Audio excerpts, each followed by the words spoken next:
ಅಸಹ್ಯ ಮಾಡೋ ಹುಡುಗನ್ನ ಪ್ರೀತಿ ಮಾಡಲ್ಲ, ಹೆಣ್ಣು ಕೊಡಲ್ಲ. ನಿಜಲ್ಲ? ಇನ್ನು ಮುಂದೆ ಒಂದು ಕಾಲ ಬರುತ್ತೆ, ಇಲ್ಲೇ ಭರಮಸಾಗರದ ಸುತ್ತಮುತ್ತ ಹಳ್ಳಿಗಳಲ್ಲಿ ಕಾಲ ಬರುತ್ತೆ, ಯಾರಿಗೆ ಒಂದು 5 ಎಕರೆ ಅಡಿಕೆ ತೋಟ ಇದೋ ಅವನಿಗೆ ಹೆಣ್ಣು ಕೊಡಬೇಕು ಅನ್ನೋ ಕಾಲ ಬಂದೇ ಬರುತ್ತೆ. ಈಗ ನೀವೇ ರಾಜರು, ನೀವು CL ಹಾಕ್ಬೇಕಾಗಿಲ್ಲ, ರಜಾ ಸ್ಯಾಂಕ್ಷನ್ ಮಾಡಿಸ್ಕೊಳ್ಬೇಕಾಗಿಲ್ಲ. ನೀವೇ ಯಾವಾಗ ಬೇಕೋ ರಜಾ ತಗೋಬೋದು. ಆ ಸ್ವಾತಂತ್ರ್ಯ ನಿಮಗಿದೆ. ನೌಕರಿ ಮಾಡೋರಿಗಿದೆಯಾ?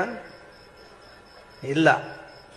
ಮಣಿದ್ಯಾವರಾಣಿ ಮಾಡಿ ಮನಸ್ಸಿಂದ ಹೇಳ್ತೇನೆ, ಒಂದಾಗ್ರಿ ರೈತರ, ಆವಾಗ ಅಂಜತೈತಿ ಸರ್ಕಾರ.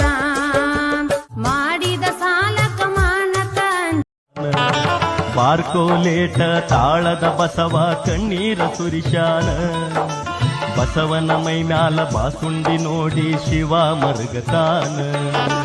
ಮೊದಲು ಬೀಳುವ ಮೂರ್ಪೆಟ್ಟು ಮಾತ್ರ ನಿನಗಿರಲಿ ಅಂದಾನ. ಆಮ್ಯಾಲ ಬೀಳುವ ಪ್ರತಿಯೊಂದೇಟು ನನಗಿರಲಿ ಅಂದಾನ. ಹಚ್ಚ ಬಸವನ ಪ್ರಪಂಚದಲ್ಲಿ ಯಾರಿಗೆ ಮರ್ಯಾದೆ ಕೊಡದೆ ರೈತರಿಗೆ ಮರ್ಯಾದೆ ಕೊಡೋದನ್ನ ಮೊದಲು ಕಲ್ತ್ಕೊಳ್ಳಿ. ಅವ್ರಿಗೆ ಯಾವತ್ತೂ ಅವಮಾನ ಮಾಡ್ಬೇಡ್ರಿ. ರೈತ ಈ ದೇಶದ ಬೆನ್ನೆಲುಬು. ಅದಕ್ಕೆ ನೋವಾದ್ರೆ ಇಡೀ ದೇಶನೇ ಅಲ್ಲಾಡುತ್ತೆ. ಕಾಲಂಚಿನ ರೈತ ಈ ಊರಿನ ಚಿರ ಶಾಂತಿಯ ದೂತ. ಏನ್ ಮಾಡ್ಯಾವ ನಮ್ಮ ರೈತರ ಮಕ್ಕಳಿಗೆ? ಕನ್ಯೆನ ಕೊಡವಲ್ರಾಗ್ಯಾರಿ, ಕನ್ಯೆನೇ ಸಿಗೋಲ್ಲಾಗ್ಯಾವ. ಇವತ್ತ ವಾಸ್ತವಿಕ ಸತ್ಯ ಇದು.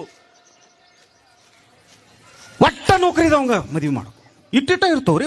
ಇಟ್ಟಿಟ್ಟು ಡಾಕ್ಟರ್ ಮದುವೆ, ಇಂಜಿನಿಯರ್ ನೀವು ತಬಲಾ ಬರ್ಸೋ ಎಲ್ಲಿ ಹೋಗ್ಬೇಕು ನೀವು? ಪಾಪ ಇಷ್ಟು ಚಂದ ಅದ.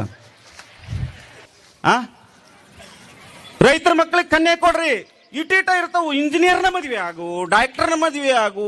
ಅವ ಬೆಂಗಳೂರಂತ ವಿಮಾನ ನಿಲ್ದಾಣ ಪೈಖಾನಿ ಬೆಳಿಲಿಬೇಕಾರ.